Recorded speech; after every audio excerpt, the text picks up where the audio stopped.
بسم اللہ الرحمن الرحیم۔ نمبر 10، مضاف الیہ کی باتیں چل رہی ہے، اب نمبر 10 ہے۔ چونکہ عربی میں مضاف اپنے مضاف الیہ سے پہلے آتا ہے اور ان دونوں کے درمیان کوئی لفظ حائل نہیں ہو سکتا، اس لیے مضاف کی صفت مضاف الیہ کے بعد لانا چاہیے۔ یاد رکھنا، مضاف اور مضاف الیہ یہ ایک دوسرے کے لیے لازم اور ملزوم ہے۔ جب مضاف آئے گا تو اس کے فوری بعد مضاف الیہ آئے گا، تو لہٰذا اگر آپ نے مضاف کی صفت لانا ہے تو صفت آپ مضاف کے بعد نہیں لاؤ گے، وہ جو صفت آپ لاؤ گے تو وہ آپ نے مضاف الیہ کے بعد لے کر آنا ہے، کیونکہ مضاف اور مضاف الیہ یہ ایک دوسرے سے جدا نہیں ہو سکتے، یہ ایک دوسرے کے لیے لازم اور ملزوم ہے، ایک دوسرے کے بغیر یہ دونوں مر جاتے ہیں۔ تو چونکہ عربی میں مضاف اپنے مضاف الیہ سے پہلے آتا ہے اور ان دونوں کے درمیان کوئی لفظ حائل نہیں ہو سکتا، اس لیے مضاف کی صفت مضاف الیہ کے بعد لانا چاہیے، مضاف کے بعد نہیں، مضاف الیہ کے بعد لاؤ گے۔ جیسے دیکھنا، غلام المرأۃ الصالح، اب یہاں دیکھنا یہ غلام مضاف ہے اور یہ المرأۃ یہ مضاف الیہ ہے۔ آگے یہ الصالح یہ صفت ہے کس کی؟ یہ غلام کی صفت ہے، یہ صالح غلام کی صفت ہے اس کی۔ دیکھو یہ صالح جو صفت ہے یہ مضاف الیہ کے بعد آیا، المرأۃ یہ مضاف الیہ ہے اور یہ جو الصالح صفت ہے یہ غلام کی صفت ہے۔ تو یہ اس طرح نہیں ہو سکتا کہ غلام الصالح، تو یہ صالح غلام کے بعد نہیں آئے گا، یہ المرأۃ مضاف الیہ کے بعد آئے گا۔ کیوں؟ کیونکہ مضاف الیہ ایک دوسرے سے الگ نہیں ہو سکتے، تو کہتے ہیں ان دونوں کے درمیان کوئی لفظ حائل نہیں ہو سکتا، تو یہی وجہ ہے کہ اس کے اوپر پیش آ رہا ہے۔ کیوں؟ کیونکہ یہ غلام کی صفت ہے، جب غلام کی صفت ہے تب صالح نیک کو غلام کے ساتھ جوڑ دو، تب ترجمہ کیا ہوگا؟ عورت کا نیک غلام، عورت کا نیک غلام، نیک کون ہے؟ یہ غلام، تو عورت کا نیک غلام۔ تو چونکہ یہ صالح غلام کی صفت ہے، اس لیے جب غلام مرفوع ہے تو یہ صالح بھی مرفوع ہے، کیونکہ یہ غلام کی صفت ہے۔ اور آپ دیکھ رہے ہو الصالح، اس کے اوپر الف لام آیا، یہ معرف باللام ہے، کیوں؟ معرفہ ہے، کیونکہ یہ غلام بھی کیا ہو چکا؟ معرفہ ہو چکا۔ پیچھے آپ نے پڑھ لیا تھا کہ جب نکرہ کی معرفہ کی طرف اضافت ہوتی ہے تو وہ نکرہ بھی کیا بن جاتا ہے؟ معرفہ بن جاتے۔ اب یہ غلام بھی معرفہ اور یہ الصالح بھی معرفہ۔ باقی آپ کو پتہ ہے کہ صفت اپنے موصوف کے ساتھ اعراب میں، تعریف میں، تنکیر میں، تذکیر میں، تانیث میں، وحدت میں، تثنیہ میں، جمع میں مطابق ہوتا ہے۔ تو عورت کا نیک غلام، تو کہتے ہیں اس مثال میں الصالح غلام کی صفت ہے، اسی لیے مرفوع ہے، کیونکہ غلام مرفوع ہے تو الصالح بھی مرفوع ہے، اور اسی واسطے واحد ہے، مذکر ہے اور معرفہ ہے۔ تو آپ دیکھ رہے ہو الصالح معرفہ ہے کیونکہ غلام معرفہ ہو گیا، اور مذکر ہے الصالح، کیوں؟ اس لیے کہ غلام مذکر ہے۔ تو الصالح یہ مرأتی کی صفت نہیں ہو سکتا، کیونکہ مرأتی یہ تو مؤنث ہے اور اس کے نیچے زیر آ رہے، اور الصالح تو مذکر ہے اور اس کے اوپر پیش آ رہے، تو یہ الصالح یہ غلام کی صفت ہے، المرأتی کی صفت نہیں ہے۔ ذیل میں چند اور مثالیں لکھی جاتی ہے، ہر ایک کا فرق خوب سمجھ لو۔ ایک طرف مضاف کی صفت لکھا ہے اور دوسری طرف مضاف الیہ کی صفت لکھا ہے۔ دیکھنا، وَلَدُ الرَّجُلِ الصَّالِحُ، وَلَدُ الرَّجُلِ الصَّالِحُ۔ ابھی آپ مجھے بتاؤ کہ الصالح یہ رجل کی صفت ہے یا ولد کی صفت ہے؟ تو آپ غور کرنا، دیکھو ولد کے اوپر پیش ہے تو الصالح کے اوپر بھی پیش ہے، یہ مذکر ہے تو صالح بھی مذکر ہے، یہ واحد ہے تو الصالح بھی واحد ہے، تو یہ الصالح ولد کی صفت ہے، اسی لیے مرفوع ہے، ولد مرفوع ہے تو یہ صالح بھی مرفوع ہے۔ تب ترجمہ کیا کرو گے؟ رجل کس کو کہتے ہیں؟ آدمی، ولد الرجل الصالح، صالح تو صالح ولد کا صفت ہے. تو آپ ترجمہ کیا کرو گے؟ آدمی کا نیک لڑکا، رجل آدمی کو کہتے ہیں، تو آدمی کا نیک لڑکا، مرد کا نیک لڑکا، ولد لڑکے کو کہتے ہیں. اب دیکھنا مضاف الیہ کی صفت، ولد الرجل الصالح، ولد الرجل الصالح. اب یہاں الصالح الرجلی کی صفت ہے. اب الرجلی مجرور ہے کیونکہ یہ مضاف الیہ ہے، تو آگے الصالحی بھی مجرور ہے. جب موصوف مجرور ہوتا ہے تو صفت بھی مجرور ہوتا ہے، کیونکہ صفت اپنے موصوف کے ساتھ اعراب میں، اعراب کس کو کہتے ہیں؟ زبر زیر پیش. تو یہ مجرور ہے تو صالحی بھی مجرور ہے. اعراب میں، تعریف میں الرجل معرفہ ہے تو الصالح یہ بھی معرفہ ہے. تنکیر، تذکیر، تانیث، وحدت، تثنیہ، جمع میں مطابق ہوتے ہیں تو یہ مفرد ہے تو صالحی بھی مفرد ہے. تو اب ترجمہ کیا کرو گے؟ ولد الرجل الصالح، نیک آدمی کا لڑکا. یہ نیک کون ہے؟ آدمی. نیک آدمی کا لڑکا، نیک مرد کا لڑکا. نیچے دیکھنا، بنت الرجل الصالحۃ، بنت الرجل الصالحۃ. اب یہ صالحۃ بنت کی صفت ہے، بنت کی. تو ترجمہ کیا کرو گے؟ رجل آدمی کو کہتے ہیں تو آدمی کی نیک لڑکی، آدمی کی نیک لڑکی. نیک کون ہے؟ یہ لڑکی، آدمی کی نیک لڑکی. تو آپ دیکھ رہے ہو بنت جو موصوف ہے یہ مرفوع ہے تو الصالحۃ یہ بھی مرفوع ہے.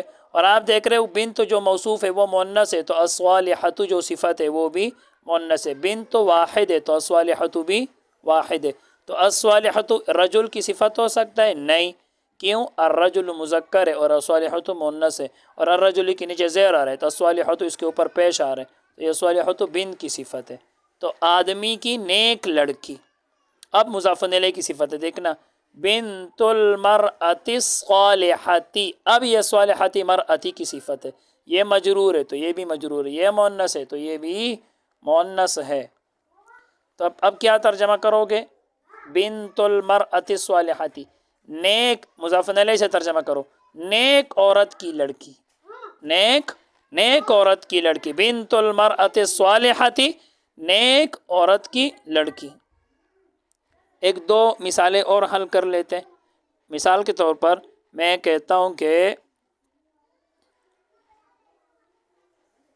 آدمی کا عالم بیٹا، آدمی کا عالم بیٹا.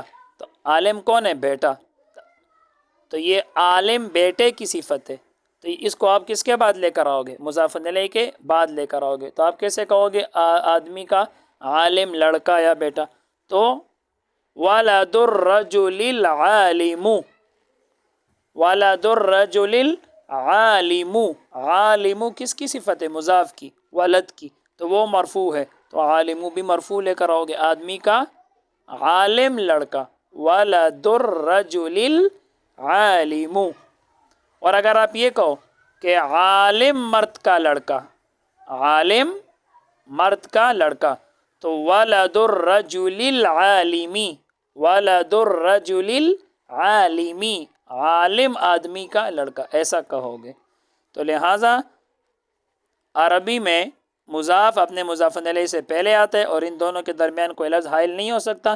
جب آپ نے مضاف کی صفت لانا ہے تو وہ مضاف الیہ کے بعد لے کر آنا. جیسے صالح ولد کی صفت ہے تو وہ دیکھو آپ مضاف الیہ کے بعد آیا.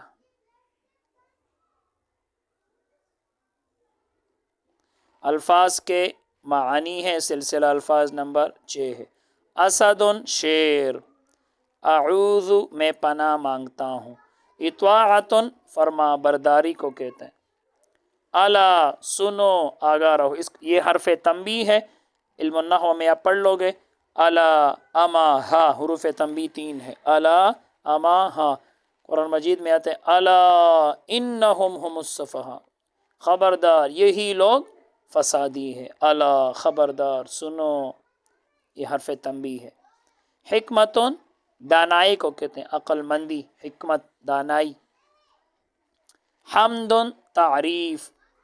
ذاہب اس میں فاعل ہے، جانے والا، ذہب یذہب سے، ذہب یذہب سے اس میں فاعل ہے، ذاہب جانے والا.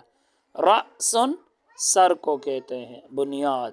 رحمان بہت ہی رحم کرنے والا، بغیر تنوین کے. رحیم بہت مہربان. رجیم مردود ہانکا ہوا، زوجن شوہر، زوجتن بیوی، سختن یا سخطن غصہ، سلطان بادشاہ غلبہ کو کہتے ہیں، سماء آسمان کو کہتے ہیں، جمع اس کی سماوات ہے، سماوات، طلب مصدر ہے طلب کرنا، طیب خوشبو کو کہتے ہیں، ظل سایہ، قدیر بہت قدرت والا، کل ہر ایک، سب، کل کا معنی ہر ایک سب، کل شیء ہر چیز، ہر چیز، لحم گوشت، ما یہ موصولہ ہے جو کچھ، مخافتن خوف کو کہتے ہیں، خوف ڈر، مرآتن آئینہ شیشہ آئینہ، ملح نمک کھارا، نسیان بھولنا بھول کو کہتے ہیں نسیان، والدان یا والدین، والدانی ماں باپ یہ حالت رفع میں، اور والدین یہ بھی ماں باپ حالت نصبی جری میں۔ چند حروف جارہ جو اسم پہ داخل ہوتے ہیں اور اسے جر دیتے ہیں، حروف جارہ باء تاء کاف لام واو منذ مدخلا رب حاشا من عدافی عن علی حتی الی، یہ اسم کو زیر دیتے ہیں۔ تو چند حروف جارہ جو اسم پر داخل ہوتے ہیں اور اسے زیر دیتے ہیں، جر دیتے ہیں، بی، ساتھ، سے، میں، کو، یہ سب اس کے معانی ہیں، با زیر بھی، با حرف جر جو ہے، تو ساتھ بھی ہے، سے بھی ہے، میں بھی ہے، کو بھی ہے، مثلا برجل مرد کے ساتھ، بالقلم قلم سے، اب یہاں دیکھو ساتھ کا ترجمہ آ گیا اور ادھر سے کا ترجمہ آ گیا۔ فی اس کا ترجمہ ہے میں، فی بیتن گھر میں، فی البستانی باغ میں، تو آپ دیکھ رہے ہو اسم کو زیر دیتے ہیں، فی بیتن یہ تا دو زیر تین، یہ زیر کس نے دیا؟ فی نے، فی البستانی یہ نون کو زیر کس نے دیا؟ فی نے، یہ چند حروف جارہ ہیں جو اسم کو زیر دیتے ہیں، باغ میں، فی کا کیا ترجمہ؟ میں، تو فی البستانی باغ میں، علی کا معنی ہے پر، اب دیکھنا علی جبل پہاڑ پر، جبل کس کو کہتے ہیں؟ پہاڑ، تو علی جبل پہاڑ پر، اور جبل اس کے نیچے دو زیر آ رہے، یہ کون دے رہے؟ علی، کیونکہ یہ علی اسم کو زیر دیتے ہیں، علی العرش عرش پر، تو آپ دیکھ رہے ہو علی العرش یہ شین کو زیر کس نے دیا؟ علی نے دیا، من اس کا معنی ہے سے، تو من زیدن زید سے، اب یہاں زیدن یہ دال کو زیر دو زیر کس نے دیا؟ من نے دیا، من المسجدی مسجد سے، اب مسجدی دال کے آخر میں زیر کس نے دیا؟ من نے دیا، حروف جارہ جو اسم کو زیر دیتے ہیں۔ الا اس کا معنی ہے طرف تک، طرف تک، تو الا بلدن شہر کی طرف، تو یہ بلدن دال کے آخر میں دو زیر دیا لینا، الا الکوفتی کوفہ تک، تو کوفتی اس کے آخر میں زیر آ رہا ہے، لام زیرلی کے واسطے، کو، کے، یہ سب اس کے معنی آتی ہے، لام زیرلی کا، کے واسطے، کے لیے، کو، کے، لزیدن زید کے واسطے، زید کے لیے، لزیدن، تو دال کے آخر میں دو زیر کس نے دیا؟